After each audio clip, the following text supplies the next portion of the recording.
वधितमस्तु मा विद्विषावहैः। ओम शांति शांति शांतिः। श्रुतिस्मृतिपुराणानाम् आलयं करुणालयं नमामि भगवत्पादं शंकरं लोकशंकरं। शंकरं शंकराचार्यं केशवं बादरायणं सूत्रभाष्यकृतौ वन्दे भगवन्तौ पुनः पुनः। ईश्वरो गुरुरात्मेति मूर्तिभेदविभागिने व्योमवद्व्याप्तदेहाय दक्षिणामूर्तये नमः। सच्चिदानन्दरूपाय विश्वोत्पत्त्यादिहेतवे तापत्रय विनाशाय श्रीकृष्णाय वयं नुमः। यं प्रव्रजन्तमनुपेतमपेतकृत्यं द्वैपायनो विरहकातर आजुहाव पुत्रेति तन्मयतया तरवोऽभिनेन्दुः तं सर्वभूतहृदयं मुनिमानतोऽस्मि। जन्माद्यस्य यतोऽन्वयादितरतः चार्थेष्वभिघ्नस्वराट् तेने ब्रह्महृदाय आदिकवये मुह्यन्ति यत्सूरयः। तेजो वारिमृदां यथा विनिमयः यत्र त्रिसर्गो मृषा धाम्ना स्वेन सदा निरस्तकुहकं सत्यं परं धीमहि।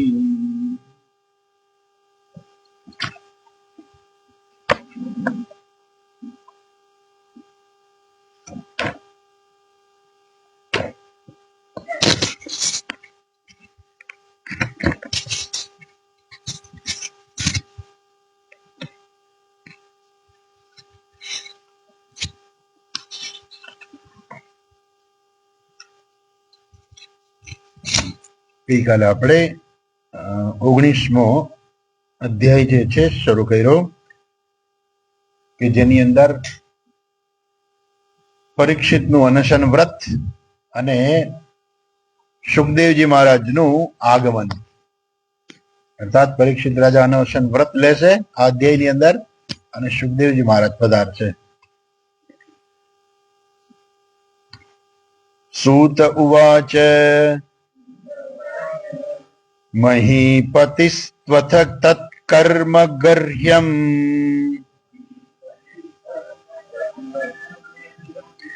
વિચિંતયન્નાત્મકૃતં સુદુર્મનાઃ. અહો મયા નીચ મનાર્યવત્કૃતં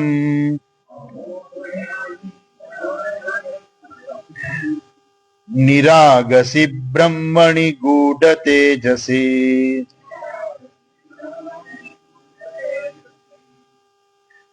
અહીંયા સૂતજી કહે છે શૌનક ઋષિને કે રાજાને મનમાં આવું થયું.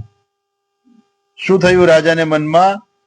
તો કે છે કે મહીપતિ તું અથ તત્કર્મ ગર્હ્યમ, જે નિંદિત કર્મ એનાથી થઈ ગયું છે એના વિશે વિચાર કરે છે.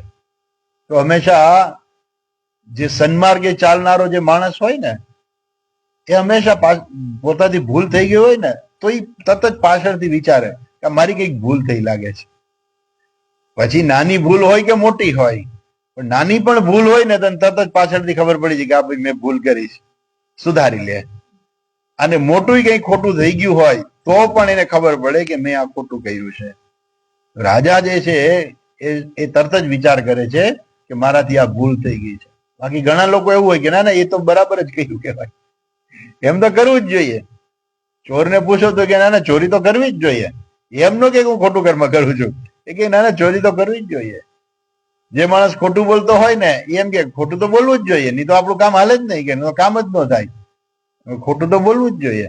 તો એ જે છે એ લોકોને ખોટું કરવાથી પણ મનમાં કોઈ પણ જાતનો ખેદ નથી કે મેં આ ખોટું કર્યું છે.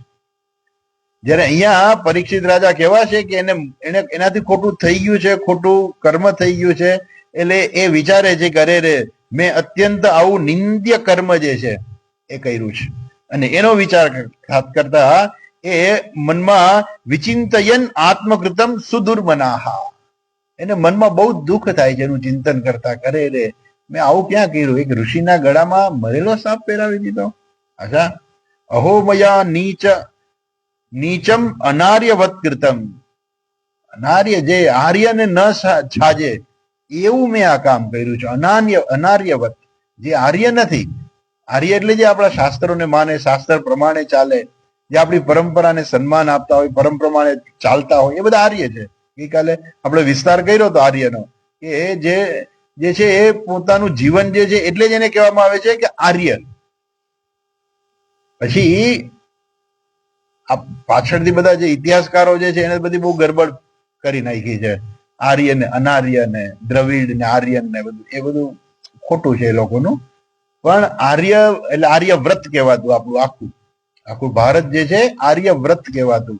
બધા આર્ય અર્થાત જે બધા જે જીવવા વાળા જે કેવા છે, ધર્મ પ્રમાણે જીવવા વાળા છે, શાસ્ત્ર પ્રમાણે જીવવા વાળા છે. એ તો ચોર તો ત્યારે હતા, એવું કઈ નથી કે ભગવાન શ્રી કૃષ્ણ હતા ત્યારે કોઈ ચોર નહોતા, ત્યારે હતા, પણ મોટા ભાગના લોકોનું જીવન કેવું હતું, ધર્મ પ્રમાણે જીવવાનું, શાસ્ત્ર પ્રમાણે જીવતા હતા. તો આ બધા છે આર્ય. અને જે શાસ્ત્રને માને જ નહીં, ઈશ્વરને માને નહીં, એ બધા છે અનાર્ય. તો આવા અનાર્યો જેવા કર્મ કરે ને એવું કર્મ મેં કર્યું છે. અનાર્ય કૃતમ, અનાર્ય જે કરે એવું કર્મ મેં કર્યું છે. અને મેં શું કર્યું છે, બ્રહ્મણી ગૂઢ તેજસી નિરાગસી, મેં આવા નિર્દોષ બ્રાહ્મણ સાથે મેં આવો જે છે દુર્વ્યવહાર કર્યો, નીચ વ્યવહાર કર્યો. એને કે છે ગૂઢ તેજસી બ્રહ્મણી, જેની અંદર તેજસ છે, તેજ છે છુપાયેલું હતું, મને ખબર નહોતી કે આ તેજ છુપાયેલું છે, અને મેં એવું માન્યું કે આ ખોટો ઢોંગ કરે છે. ખરેખર એ ધ્યાનમાં નથી બેઠા, પણ ધ્યાન કરવાનો ઢોંગ કરે છે. ખરેખર એ ધ્યાનમાં જ બેઠા હતા, અને પોતાની શક્તિથી, કેમ કે ધ્યાન છે બધા ના કરી શકે. લોકો બધા ધ્યાનનો પ્રયત્ન કરતા હોય, પણ સરખું ધ્યાન જે છે, સમાધિ જે છે, ધ્યાન અને સમાધિમાં બહુ જાજો ફેર નથી. ખાલી એટલો જ ફેર છે કે સમાધિની અંદર જે છે ને એક પ્રકારની એક જે છે ને સગુણ બ્રહ્મ માનસ વ્યાપાર વૃત્તિ, સગુણ બ્રહ્મ માનસ વ્યાપારની વૃત્તિ છે, પરંતુ એની અંદર બીજી કોઈ વૃત્તિ નથી. જ્યારે એમાં બધી સજાતીય વૃત્તિ છે, અને જ્યારે ધ્યાનમાં શું છે, વિજાતીય વૃત્તિ પણ આવે છે. ધ્યાન એટલે વિજાતીય વૃત્તિ જેમાં જ રહેલી છે. વિજાતીય વૃત્તિ જે છે એને દૂર કરવાની, અને જ્યારે વિજાતીય વૃત્તિ છે એ દૂર થઈ જાય એટલે સમાધિ. ધ્યાન અને સમાધિમાં કોઈ મોટો ફેર છે જ નહીં, ખાલી એટલો જ ફેર છે કે ધ્યાનમાં વિજાતીય વૃત્તિ હોય છે અને સમાધિમાં વિજાતીય વૃત્તિ હોતી નથી. એટલે ઘણા લોકો એમ કે અમે ધ્યાનમાં બેસીએ તો એમ કે બીજા વિચારો આવે છે. જેને બીજા વિચારો આવતા હોય ને એને જ ધ્યાન કહેવાય. આવા કેમ આવે છે એ દૂર કરવાની પછી આખી પદ્ધતિ છે. અભ્યાસેન તો કૌંતેય વૈરાગીણ છે ગૃહ્યતે, અભ્યાસ અને વૈરાગ્ય વડે એ ધ્યાનમાં જે છે એ માણસ બેસી શકે છે. પણ પેલા વેલા બેસે ને તો ધ્યાન જ ન થાય, વિજાતીય વૃત્તિનો પ્રવાહ જ વધી જાય. ઈશ્વરની સજાતીય વૃત્તિ છે તો જલ્દી આવે જ નહીં. પછી અભ્યાસથી ધીમે ધીમે અભ્યાસ જેમ માણસ કરતા જાય ને એમ સજાતીય વૃત્તિનો પ્રવાહ છે વધતો જાય, અને વિજાતીય વૃત્તિનો પ્રવાહ ધીમે ધીમે ઘટતો જાય, અને જ્યારે સાવ બંધ થઈ જાય ને એટલે સમાધિ. તો આ જે ઋષિ હતા એ સમાધિમાં બેઠા હતા. ગૂઢ તેજસી, આંતરિક રીતે એનામાં ખૂબ તેજ રહેલું હતું. એ મહાન ઋષિ હતા, પણ રાજા એને ઓળખી ના શક્યો, અને એની ઉપર એને આ પ્રકારે દુર્વ્યવહાર કર્યો. અચ્છા, હવે જે માણસ સન્માર્ગે ચાલનારો હોય ને એને પોતાની ભૂલ દેખાય ને એટલે ભૂલ પછી કબૂલ કરે. આ મેં ભૂલ કરી છે અને ભગવાન તમે મને એનું ફળ આપજો. ભલે મેં ભૂલ ગમે કરી, મારાથી ભૂલ થઈ ગઈ, ભગવાન હવે મને એવું ફળ આપો કે બીજી વાર ભૂલ જ ના કરું. એમ અહીંયા પણ રાજા જે છે પરીક્ષિત રાજા પોતાની ભૂલ કબૂલે છે અને ભગવાનને એવી પ્રાર્થના કરે છે કે ભગવાન મારાથી આવી ભૂલ થઈ ગઈ છે, હવે આ ભૂલનો તમે મને એવો દંડ આપો કે જેથી હું જીવનમાં કોઈથી બીજી વાર આવી ભૂલ ના કરું. જો એ કહે છે બીજા શ્લોકમાં કહે છે, ધ્રુવમ તતો મે કૃતદેવ હેલનાથ, ધ્રુવમ તતો મે કૃતદેવ હેલનાદ, દુરત્યયમ વ્યસનમ નાતિ દીર્ઘાત, દુરત્યયમ વ્યસનમ નાતિ દીર્ઘાત, તદસ્તુ કામમ ત્વઘનિષ્કૃતાય મે, તદસ્તુ કામમ ત્વઘનિષ્કૃતાય મે, યથા ન કુર્યામ પુનરેવ મદ્ધા, યથા नु કુર્યામ પુનરેવ મદ્ધા,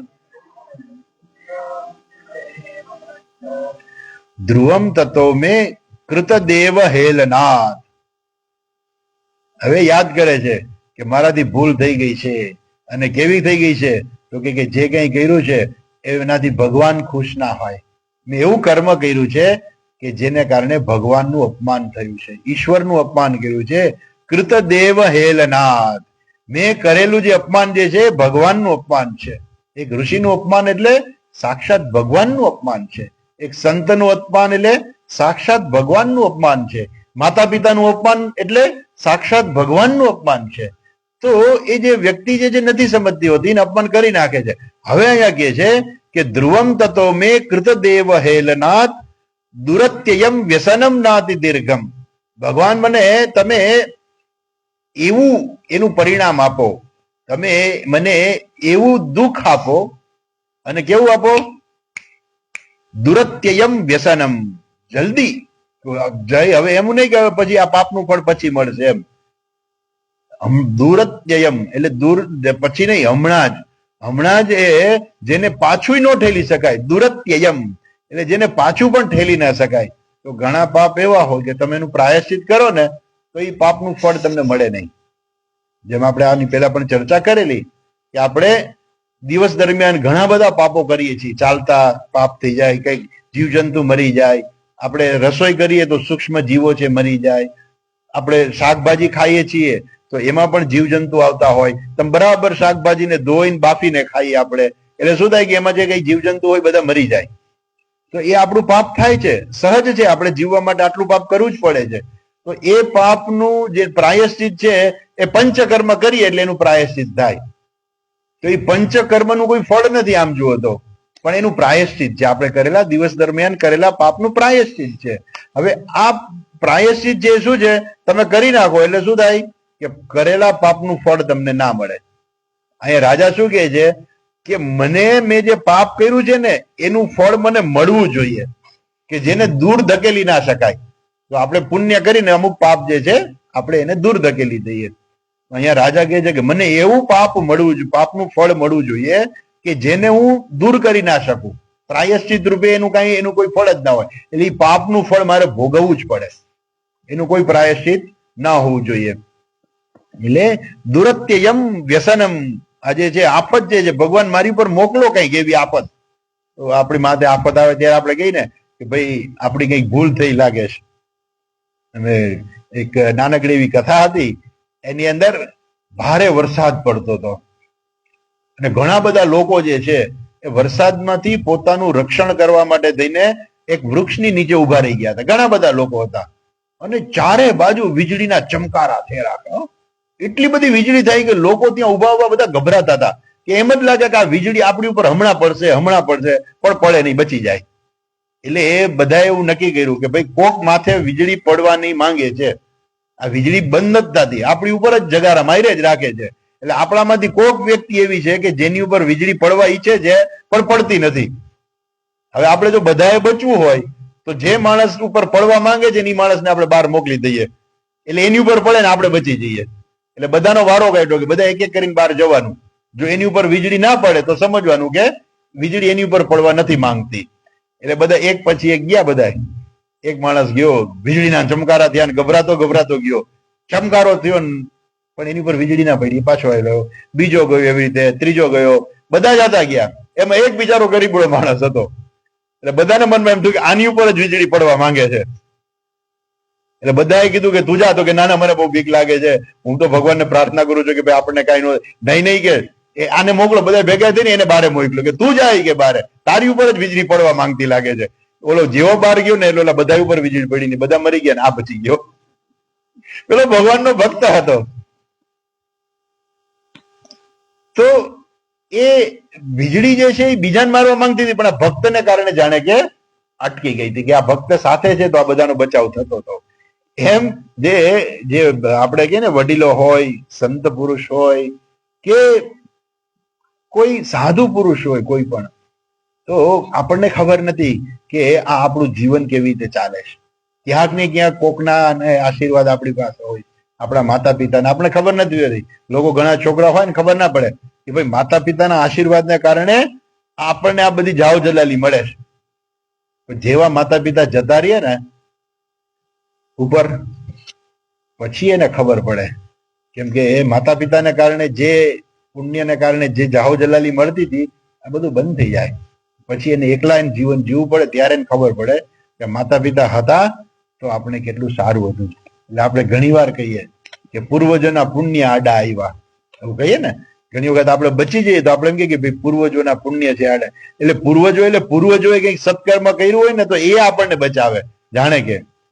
તો પાછા આવીએ કે આ જે આફત જે છે, અહીંયા રાજા છે એ આફત થી બચવા નથી માંગતા. એ કહે છે કે ભલે મારી ઉપર આફત આવે અને બહુ સમય પછી નહીં, હમણાં જ આવી જાય, તાત્કાલિક. દુરત્યયમ ન અતિ દીર્ઘાત. એ જે છે બહુ સમય પછી પાછું જાય એવી રીતે નહીં, હમણાં જ મારી ઉપર આફત એવી પડો ભગવાન કે મને એનું ફળ ભોગવવું જ પડે. એનું પ્રાયશ્ચિત કર્મ કાંઈ હોય જ નહીં. અર્થાત એ કર્મનું ફળ હું ભોગવું, હું દુઃખી થાઉં તો મને ખબર પડે કે આવું બીજી વાર કરાય નહીં. સ્કૂલની અંદર હોય ને બધા છોકરા હોય ને, અમારે નાના હતા ને ત્યારે શારીરિક શિક્ષણનો પીરિયડ હોય, અને એવું હોય કે શનિવારે છેલ્લે હોય રિસેસ પછી. રિસેસ પછી 2 પીરિયડ જે છે શારીરિક શિક્ષણ ના હોય, 2 પીરિયડ વહેલી રજા હોય. એટલે રિસેસ પછી આમ કાંઈ ભણવાનું ના હોય. પછી બધાને ઉભા રાખે મેદાનમાં. અને મારે એક સાહેબ એવા કડક હતા, અને સાવધાન કે એટલે બધાને સાવધાનમાં ઉભું રહેવાનું. જો કોઈ છોકરો કાંઈ હલચલ કરે, ધાડ જઈને એને લાગી જાય, એક ધપાટ લાગી જાય. મારા સાહેબ એવા હતા કે એ શું કરે કે એને કહ્યું કે જો મારા ક્લાસમાં કોઈ અવાજ કરવો નહીં, જો અવાજ કરશો ને તો હું તમારો વારો કાઢી નાખીશ. પછી એનો પીરિયડ શરૂ થાય એટલે બધા એમ કે સાહેબનો પીરિયડ છે, સાહેબનો પીરિયડ છે, આ સાહેબનો પીરિયડ છે. એટલે હજુ સાહેબ આવ્યા ન હોય ને ત્યાં સુધી બધા વાતચીત કરતા હોય, વાતો કરતા હોય. ને એ વાતો, ક્લાસની વાતોનો ગણગણાટ જે છે ને એટલો બધો થઈ જાય, બહાર જતો હોય. પણ એ સાહેબ શું કરતા હોય ખબર છે? એ બારીમાંથી જોતા હોય કે કોણ વાતો કરે છે ને કોણ તો કરે છે, કોઈ મગજમારી કરે છે. પછી આવીને દે ધબા ધબ. એટલે પીરિયડ, એ સાહેબનો પીરિયડ આવે કે ગોધાસરા સાહેબનો પીરિયડ જો, બધા ચૂપચાપ શાંતિથી ચોપડીમાં વાંચવા માંડે કે ભલે સાહેબ નથી આવ્યા પણ આપણે વાંચવા માંડો. એ ક્યાંક પાછળથી જોતા હશે બારીમાંથી, અને એ બારી એવી હતી કે ઓલી કાણાવાળી બારી હતી, એટલે અંદરથી ખબર ના પડે. કોઈ બહારથી જોતા હોય ને તો અંદરથી ખબર ના પડે કે બારીમાંથી કોણ જુએ છે. અને એ સાહેબ બારીમાંથી જોતા હોય ને પછી અંદર આવીને વારો કાઢે, દબા દબ.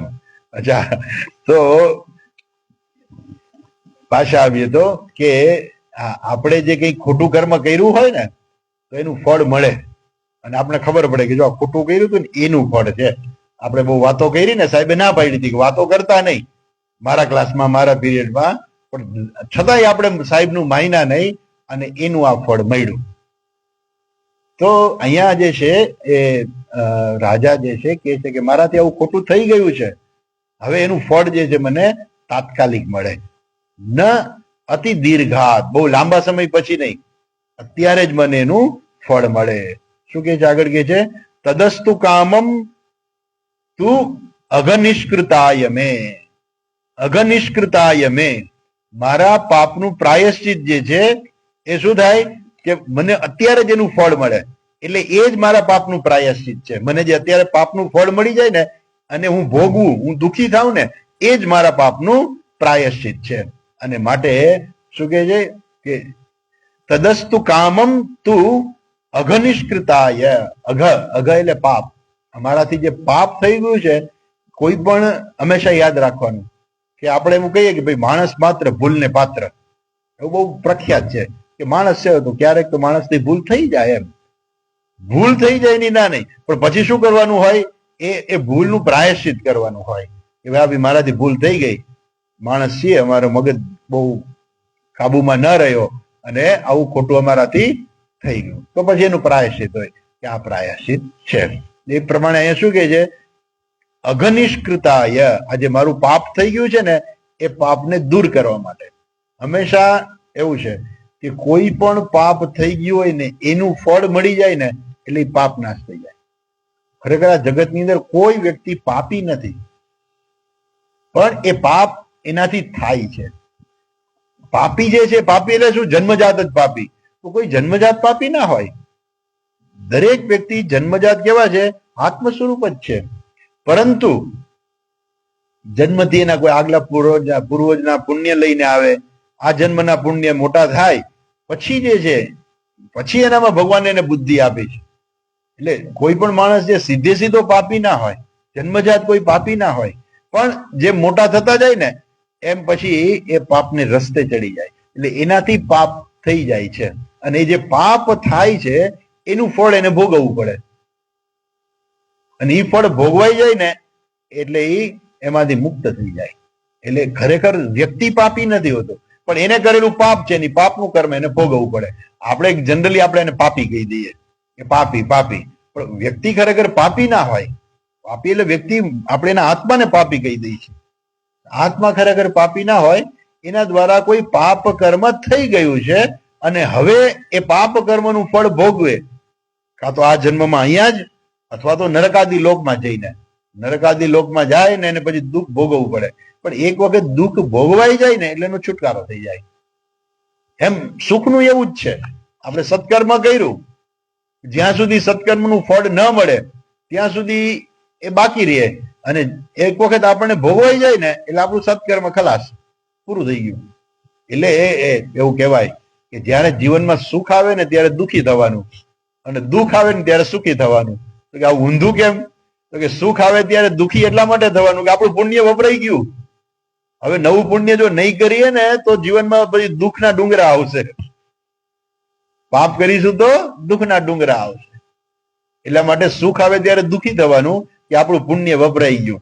ખિસ્સામાં પૈસા હોય ને પછી વપરાઈ જાય ને પછી એમ ઘણી વાર કે ને માણસ, પેલું હવે નાના હતા ત્યારે જતા મેળામાં જઈએ એટલે ઘરેથી વાપરવા આપ્યા હોય કે 15 રૂપિયા છે તમારે વાપરવાના છે. હવે 15 રૂપિયા વાપરવા આપ્યા હોય પછી આપણે વાપરી કે અહીંયા 2 રૂપિયા અહીંયા વાપરા, 3 રૂપિયા અહીંયા વાપરા, 5 રૂપિયા અહીંયા વાપરા, પછી શું થાય, પૈસા ખલાસ થઈ જાય. પછી આપણે ચિંતા કરીએ કે ભાઈ પૈસા ખલાસ થઈ ગયા હવે, તો કે હવે આજે નહીં, બાપુજી પૈસા કાલે આપશે, કારણ કે બીજે દિવસે વાપરવા માટે આપશે, પણ આજના તો પૂરા થઈ ગયા. એમ જાણે કે આપણું પુણ્ય જે છે, જેમ આપણને સુખ મળે ને એમ આપણું પુણ્ય વપરાતું જાય, પુણ્ય વપરાતું જાય. અને પછી જયારે પુણ્ય પૂરું થઈ જાય ત્યારે ખબર નથી કે આપણામાંથી પાછું બીજું કંઈક પાપ પાકે. જેવું પાપ પાકે એટલે જીવનમાં દુઃખ આવે.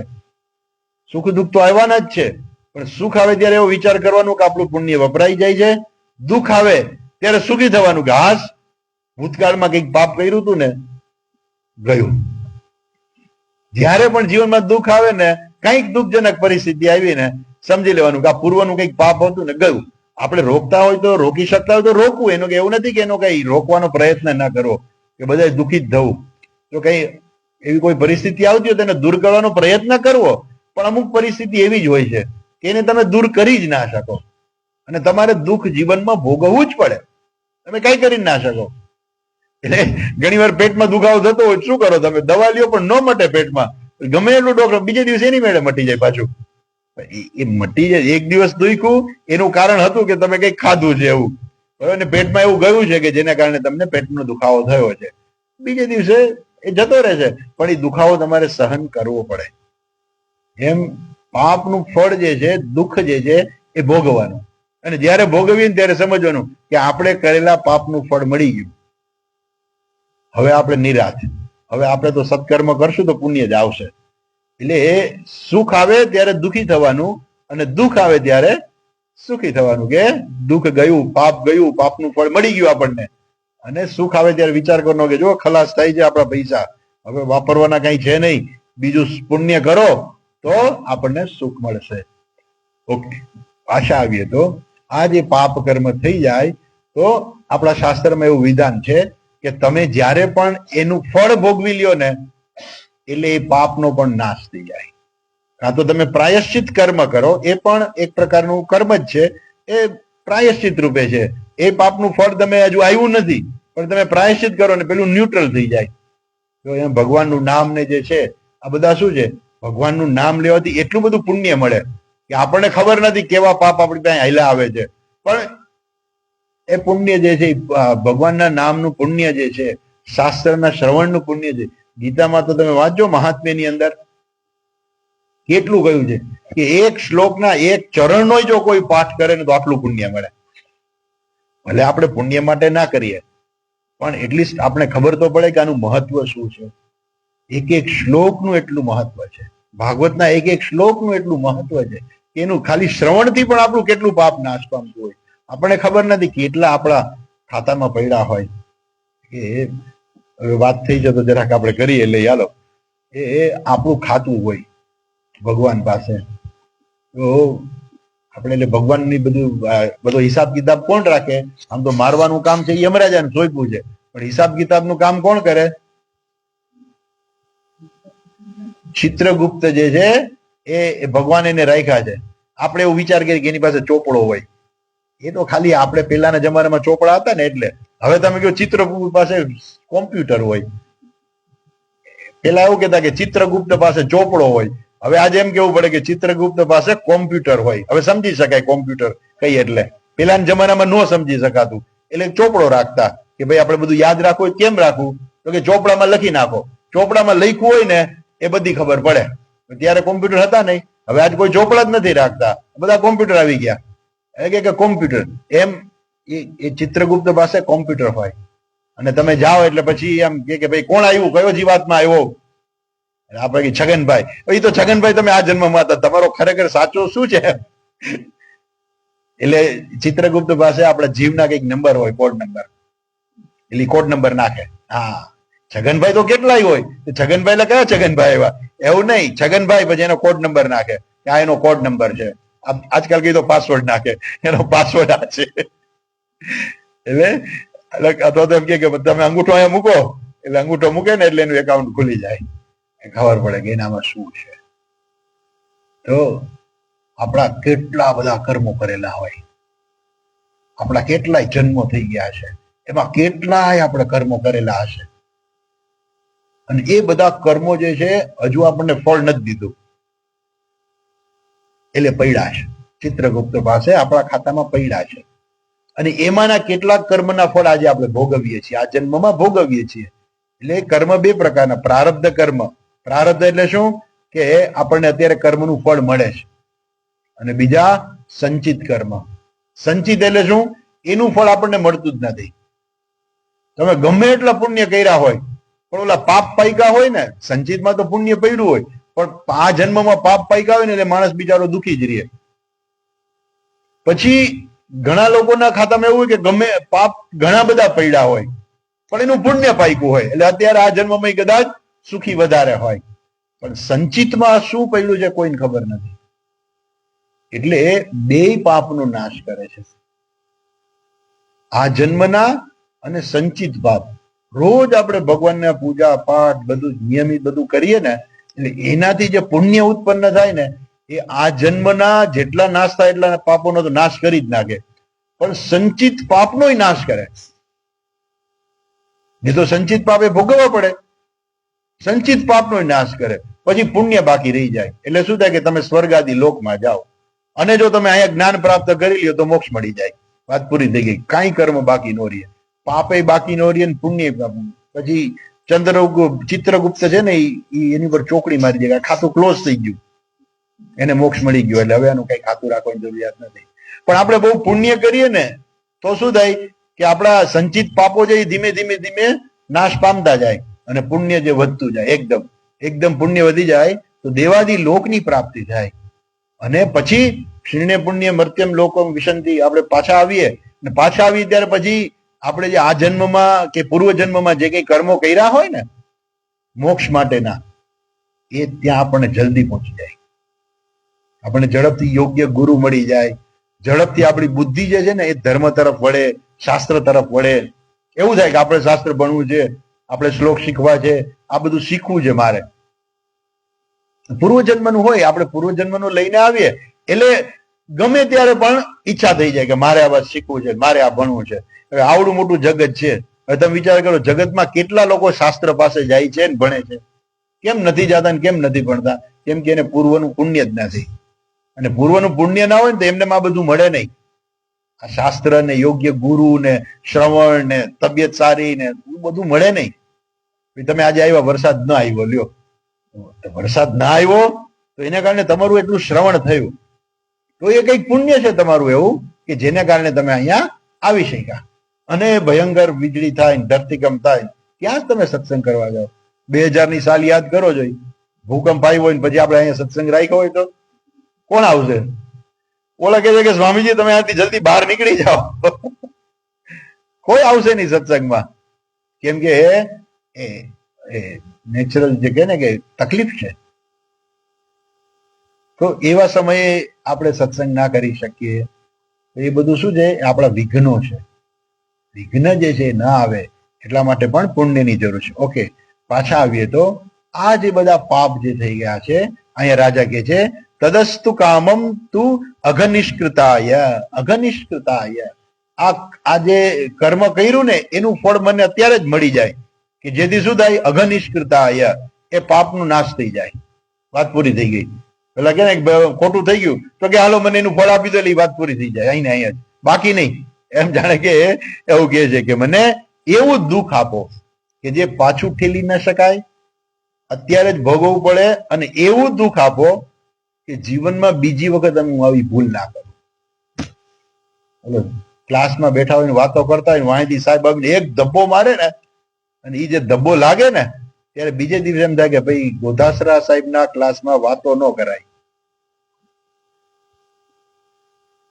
એમ એ પાપનું ફળ એવું માંગે છે કે ભગવાન મને એવું પાપનું ફળ આપો કે હું જિંદગીમાં બીજી વખત ક્યારેય આવી રીતે કોઈ ઋષિનું અપમાન ના કરું. યથા ન કુર્યામ પુનરેવમ અદ્ધા, પુનરેવ પુનઃ એવમ અદ્ધા, હું ફરીથી ન કુર્યામ, જેથી હું ફરીથી આવું કોઈ દિવસ પાપ ના કરું. ભગવાન મને એવું ફળ આપો કે જિંદગીભર મને યાદ રહે, અને જીવનમાં બીજી વાર હું ક્યારેય આવું ના. આજકાલ આ પેલું તમને ખબર હોય ને તો આપણે પોલીસનું જે બધું ચાલે છે ને, ટ્રાફિકનું ને બધું ચાલે છે, બહુ મોટું પ્રોજેક્ટ ચાલતા હોય છે. એમાં શરૂઆતમાં એવું હતું કે ભાઈ તમે રોંગ સાઈડમાં પકડાના તો કે 100 રૂપિયા દંડ. હું બહુ નાનો હતો ત્યારે એક વખત મને પોલીસે પેલો મેમો આપી દીધો. એ મેં કઈ પૈસા એને દીધા નહીં, અને મેમો આપી દીધો એને. મને કે હવે કોર્ટમાં આવજો. હું તો ગભરાઈ ગયો, બાપરે આપણે કોર્ટમાં જવું પડશે. કે અમારે સત્સંગમાં એક આવતા ને એ પાછા પોલીસમાં જતા, એટલે મેં એને વાત કરી, બાપુ આ આવું થયું છે, કીધું મને મેમો આવ્યો છે. મને કે એમાં કઈ ચિંતા કરવાની, કે કોર્ટમાં જઈને 100 રૂપિયા ભરી આવવાના. એટલે શું હતું, કઈ નહીં, તમારે કોર્ટમાં જવાનું, ત્યાં તમને બોલાવે અને 100 રૂપિયા ભરી દો, એટલે વાત પૂરી થઈ ગઈ. શું આપણે 100 રૂપિયામાં છુટકારો? તો પછી ઠીક, હવે જવા દો ને. એટલે પેલા એવું હતું કે દંડ ઓછો મળતો ને, એટલે લોકો જે છે ને વારંવાર ભૂલ કરતા. લોકો એમ કે કાંઈ વાંધો નહીં, 200-500 ભરી દો ને હવે જવા દો, મોડું થાય છે ને, મેમો આવે તો જોઈ લેશું, 200-500 ભરવા પડશે ને ભરી દઈએ. એટલે સરકારને ખબર પડી કે કારણ લોકો જે છે આ 200-500 ભરવામાં આરામથી ભરી દે છે. એટલે પછી એને 1000, 5000 ને 10,000 કરી નાખ્યા કે ભાઈ હવે એવો દંડ આપો કે એ માણસને બીજી વખત આવી ભૂલ ના કરે. દંડ એવો મળવો જોઈએ કે જેથી બીજી વખત એ ભૂલ ના કરે. એમાં રાજા પોતે પોતાની જાતને, ઈશ્વરને એવું કહે છે કે ભગવાન મને એવો દંડ આપો કે જેથી હું બીજી વખત કોઈ સંતની, કોઈ ઋષિની કોઈ દિવસ હું એની નિંદા ના કરું, અપમાન ના કરું. યથા ન કુર્યામ પુનઃ એવ, પુનઃ ફરીથી બીજી વાર હું આવા કોઈ ઋષિનું અપમાન ન કરું, માટે મને એવો દંડ આપી દો કે જેથી હું આમાંથી છૂટીએ જાઉં અને ફરીથી ક્યારેય પ્રાયશ્ચિત રૂપે કર્મ કરી છૂટી તો જાઉં, પણ જીવનમાં બીજી વાર આવું પાપ ના કરું. હજુ આગળ કહે છે, આ જ વસ્તુ કહે છે, અદ્યૈવ રાજ્યમ બલમૃદ્ધ કોશમ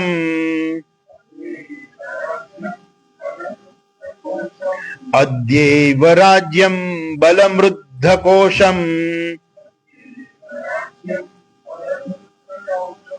પ્રકોપિત બ્રહ્મકુલાનલો મે પ્રકોપિત બ્રહ્મકુલાનલો મે દહત્વ ભદ્રસ્ય પુનર્ન મે ભૂત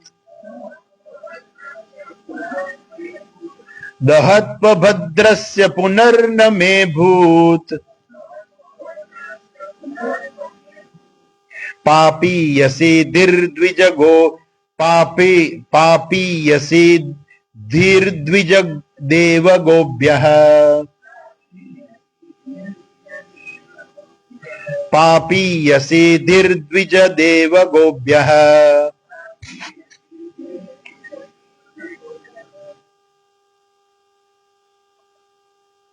કે છે કે મેં અપરાધ કર્યો છે, ઋષિનો કર્યો છે, બ્રાહ્મણનો અપરાધ કર્યો છે, અને માટે એ બ્રાહ્મણ કુળ દ્વારા, એ બ્રાહ્મણ દ્વારા અથવા તો આપણે એમ કહીએ કે ઋષિ દ્વારા એવો ગુસ્સો પ્રગટ થાય.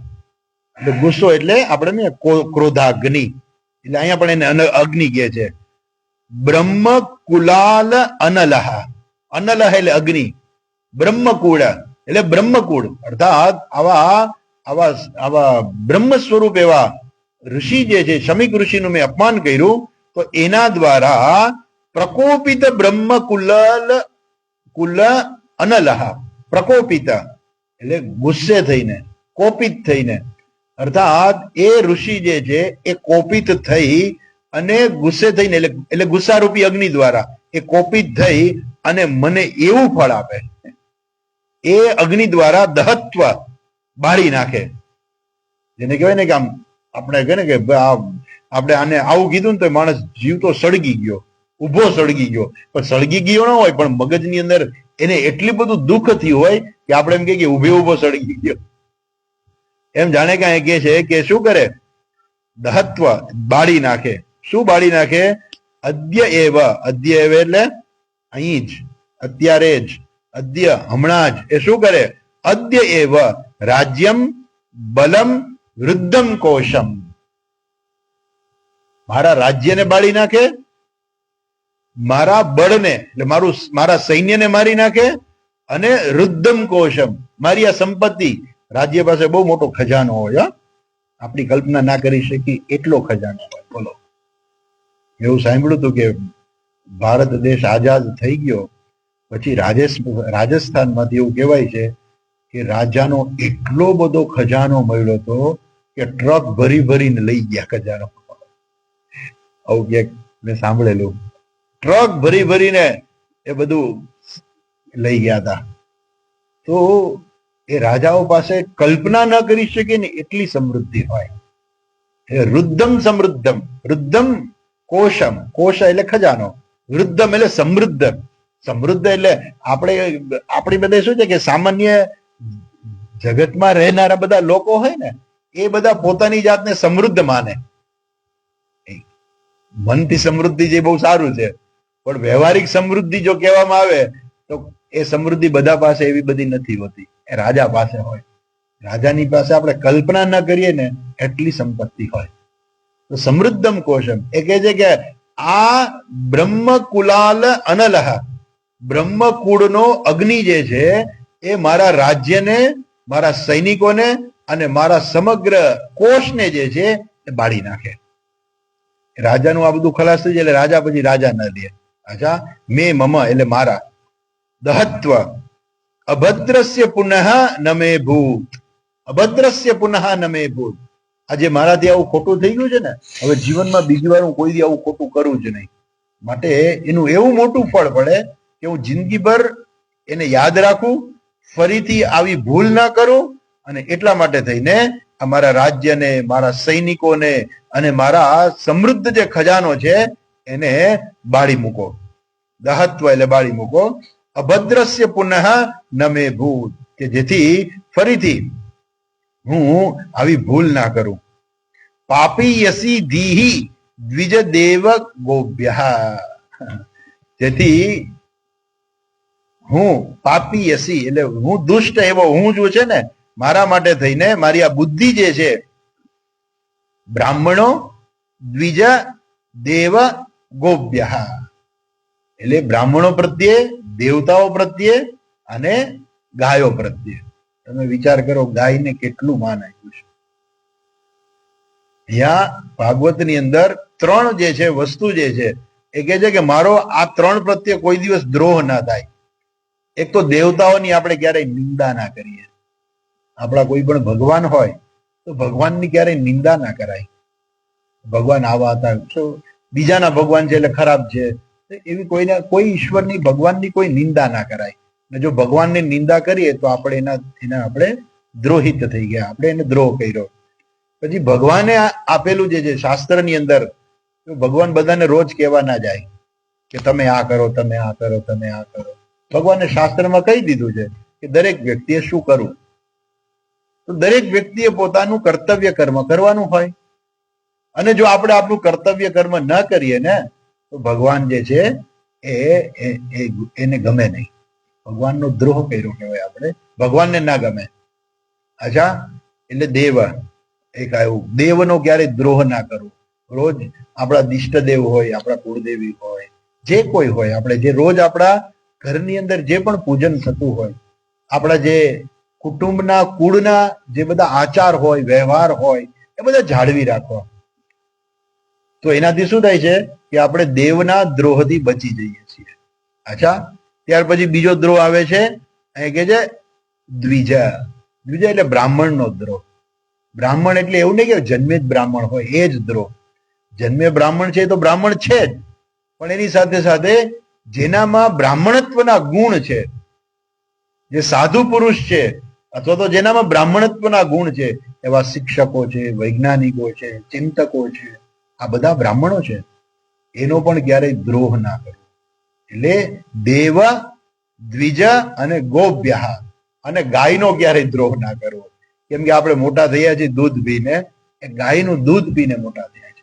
ગાયના છાણમાંથી અન્ન જે છે એ સરખું પાકે છે. દાણા તો વાવ્યા હોય પણ ખાતર ના હોય ને તો અનાજ ઉગે નહીં.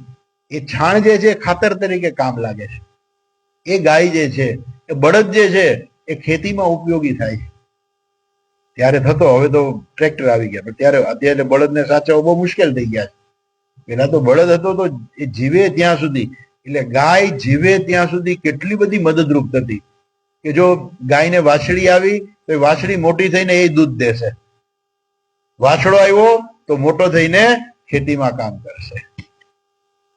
એટલે એટલી બધી ગાય ઉપયોગી હતી. એટલે એ ગાયનો દ્રોહ જે છે એ ક્યારેય ના કરવો. તો કે છે આ મારી જે છે પુનર્મે અભૂત પાપી યસી ધીહી દહત્વ મે અભદ્રસ્ય પુનઃ મે અભૂત પાપી યસી ધીહી. આ બુદ્ધિ છે ને એમાં પાપ છે. વિચારો જે છે ને આપણા વિચારોમાં પાપ છે. બુદ્ધિમાં પાપ એટલે શું? બુદ્ધિ એટલે વિચારનો પ્રવાહ. મન એટલે પણ વિચારનો પ્રવાહ જ છે, વૃત્તિ પ્રવાહ જ છે. એમ બુદ્ધિ જે પણ એ વૃત્તિ પ્રવાહ છે. પણ એક બે વૃત્તિ પ્રવાહમાં શું ફેર છે કે જે એક છે નિશ્ચયાત્મિકા વૃત્તિ પ્રવાહ છે કે મારે આમ કરવું છે, નક્કી થયું, એ પણ વૃત્તિ પ્રવાહ છે, એ બુદ્ધિ છે. મારે કરવું કે ના કરવું, જાવું કે ના જવું, આજે સત્સંગમાં જવું છે કે આજે નથી જવું. હવે જવા દો ને, સ્વામી તો રોજ ભણાવે જ રાખે છે ને, હવે આપણે આજ નથી જવું. ના ના ના ના આજે જવું છે. તો નક્કી કરો ને કે જવું છે તો એ બુદ્ધિ. અને જો મનમાં સંકલ્પ વિકલ્પ થાય ને તો એ મન. તો મન જે છે એ સંકલ્પ વિકલ્પ કરે અને બુદ્ધિ છે એ નિર્ણયાત્મિકા છે. બુદ્ધિમાં માણસ નક્કી કરે.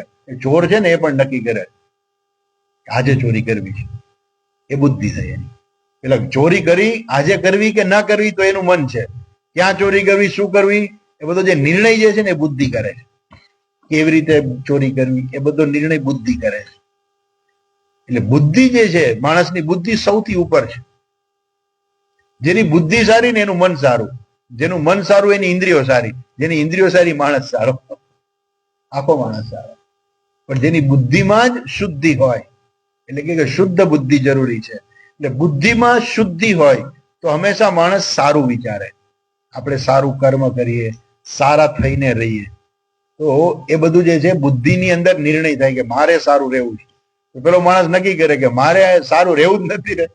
ઘણી વાર નાના બાળક હોય ને, સવારે ઉઠે ને મમ્મી કે બેટા નાઈ લે, આજે મારે નાવું જ નથી, આજે રવિવાર છે ને આજ બાર નથી નાવું. રોજ સવારે ઉઠીને સ્કૂલે જવાનું હોય ને વહેલું, કે તું નાઈ લે, તો આજે મારે ક્યાં સ્કૂલે જવું છે, આજે હું અત્યારે નહીં નાવું, મારે નથી નાવું. તો એની બુદ્ધિ નિર્ણય કરે છે કે મારે નથી નાવું. તો એ જે અયોગ્ય વસ્તુ છે એ પણ બુદ્ધિ જ નિર્ણય કરે છે, અને યોગ્ય વસ્તુ છે એ પણ બુદ્ધિ નિર્ણય કરે છે કે આજે શ્રાવણ મહિનાનો સોમવાર છે તો આપણે મંદિરે દર્શન કરવા જવું છે, આજે પૂજા કરવી છે, આજે આટલા જપ કરવા છે, આટલો પાઠ કરવો છે. તો એ નિર્ણય બુદ્ધિ જ કરે છે. એટલે બુદ્ધિ છે એ સૌથી અગત્યની છે. મન છે ને એ પછી એમાં લઈ જાય. બુદ્ધિનો નિર્ણય બહુ અગત્યનો છે. બુદ્ધિમ તું સારથીમ વિદ્ધિ મનઃ પ્રગ્રહમેવ ચ. બુદ્ધિ છે એ સારથી છે. રથને ક્યાં લઈ જાઓ ને એ ઓર્ડર કરે રથનો સ્વામી, પણ ચલાવે રથી. રથી જે છે ને, લગામ પકડનારો જે સારથી જે છે, એ સારથી જે છે ને એ રથને લઈ જાય. અથવા તો બીજા શબ્દમાં કહીએ તો આપણે કાર ચલાવતા હોય તો કાર ક્યાં જશે કેમ ખબર પડે? તો કે ઓલો ડ્રાઈવર ક્યાં લઈ જશે ને એની ઉપર આધારિત છે. તમે અહીંથી ટેક્સી કરો, બરોબર, તમે ટેક્સીમાં બેસી જાઓ તો તમે કહો ડ્રાઈવરને કે ભાઈ અહીંયા લઈ જા, એરપોર્ટ લઈ જાય, અને ડ્રાઈવર તમને એરપોર્ટ લઈ જાય. એ ચલાવે છે કોણ? ડ્રાઈવર. તમને લઈ જાય છે. તમે રથના સ્વામી છો, મોટરના સ્વામી છો, એક ટેમ્પરરી. તમે ટેમ્પરરી એ મોટરના સ્વામી છો, એમ રથના સ્વામી.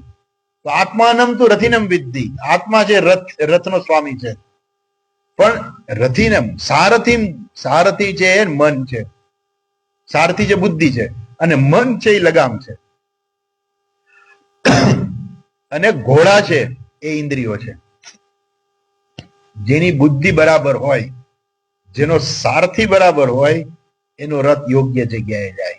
અર્થાત જેની બુદ્ધિ, જેનું ચિંતન જે છે યોગ્ય હોય ને, એનું જીવન સફળ થાય, યોગ્ય માર્ગે જાય.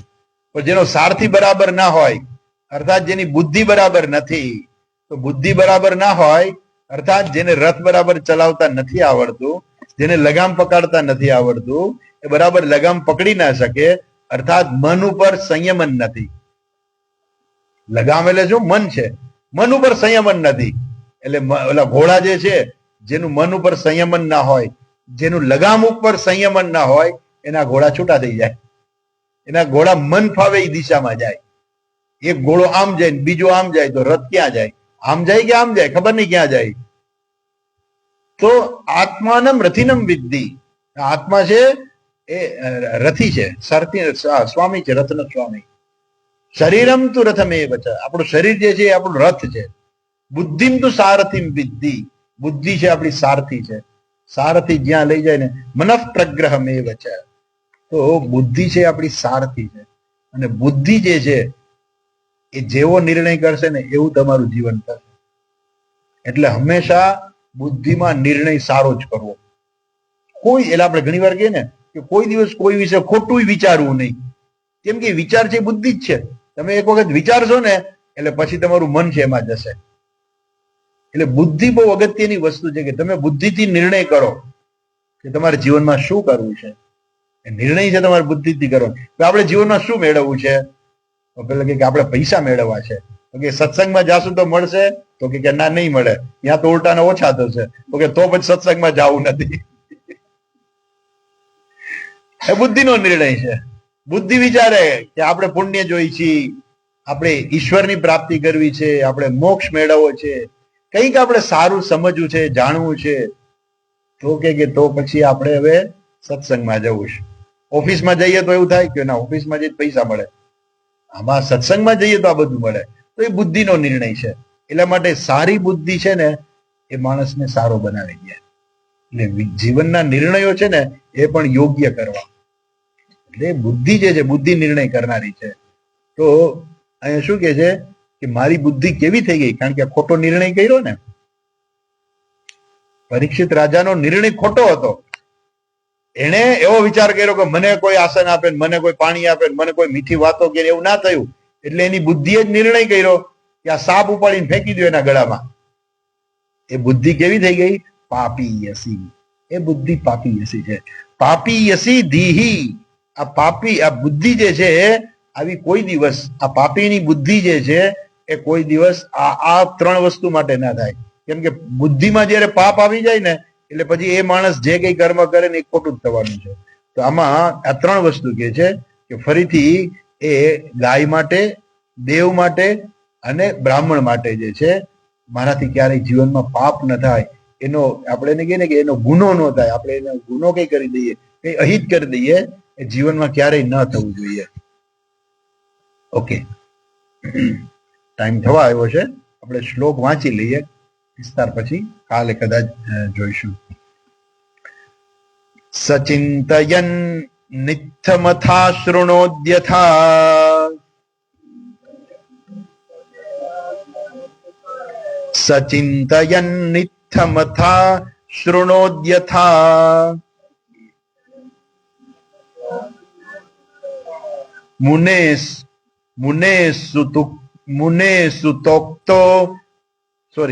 મુનેસુતોક્તો નિવૃત્તિસ્તક્ષકાખ્ય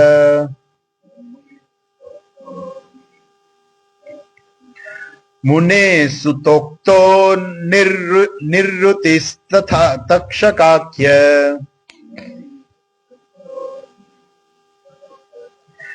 સસાધુ મેને નચિરેણ તક્ષકા સસાધુ મેને નચિરેણ તક્ષક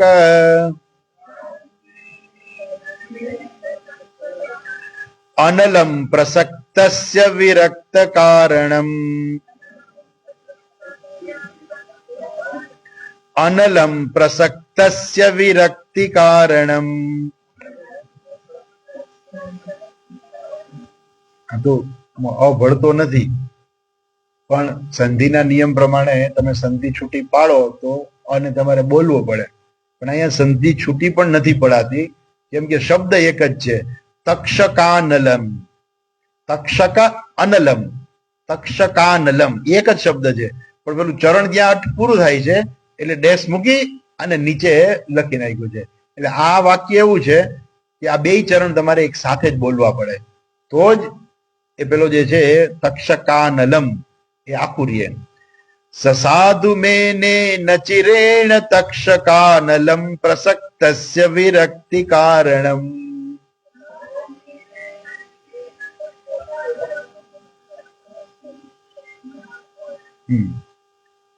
સચિંતયન ઇત્થમ અથ અશૃણોત્યથા. રાજા જે છે આવું વિચારતા હતા અને ત્યાં જ મુનેહે ચિંતયન ઇત્થમ આવું વિચારતા હતા ત્યારે એને સાંભળ્યું. મુનેહે સુતઃ ઉક્તઃ, સુતોક્તો. સુતોક્તો એટલે સુત ઉક્ત, સુત એટલે પુત્ર અને ઉક્ત એટલે કહેલું. મુનેહે એટલે મુનિનો પુત્ર એને જે કહેલું એ નિવૃત્તિસ તક્ષકાખ્ય. એ જે નિવૃત્તિ એટલે તક્ષકાખ્ય નિવૃત્તિ, નિવૃત્તિ એટલે મૃત્યુ. તક્ષકાખ્ય, તક્ષક દ્વારા રાજા તારું મૃત્યુ થશે, તક્ષક દ્વારા રાજાનું મૃત્યુ થવાનું છે એ વાત ફેલાઈ ગઈ. એટલે શૃંગીએ શ્રાપ આપ્યો એ વખતે ત્યાં રહેલા જે બાળકો હતા એને સાંભળ્યું અને એને જઈ અને પોતાના માતા પિતાને કીધું અને એના માતા પિતાએ આ વાતને ફેલાવી દીધી કે શૃંગીએ રાજાને શ્રાપ આપ્યો છે કે તક્ષક નામનો નાગ જે છે 7 દિવસ પછી રાજાને કરડવાનો છે. અને એ સમાચાર જે રાજાએ સાંભળ્યા બીજા દ્વારા પાછા કે મને આવો શ્રાપ આપવામાં આવ્યો, કેમ કે રાજા તો ત્યાંથી નીકળી ગયા હતા, એને તો કઈ ખબર નહોતી. એટલે રાજા આવો શ્રાપ સાંભળો.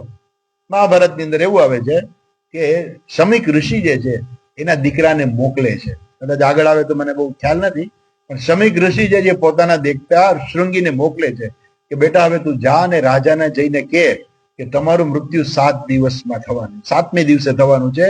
તક્ષક નાગના કરડવાથી મેં તમને શ્રાપ આપ્યો છે, એટલે હવે તમારું મૃત્યુ થશે. કેમ કે રાજા જે છે એ સાપને ગળામાં પહેરાવીને જતા રહ્યા. રાજાએ તો શ્રાપને સાંભળ્યો જ નથી, એ તો જતા રહ્યા હતા, એને ખબર નથી. એ તો એવું ભગવાનને પ્રાર્થના કરે છે કે મને એવું કઈ દંડ આપો કે જેથી મને આ જીવનભર યાદ રહે કે હું બીજી વાર આવું પાપ ના કરું.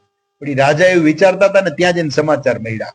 અહીંયા એવું છે કે રાજાને એવા સમાચાર મળ્યા, રાજા એવું સાંભળ્યું કે તક્ષક નાગનું નાગ છે એ 7મે દિવસે મને કરડશે અને મારું મૃત્યુ થશે. સાધુ મેને નચેરેણ તક્ષકાનલમ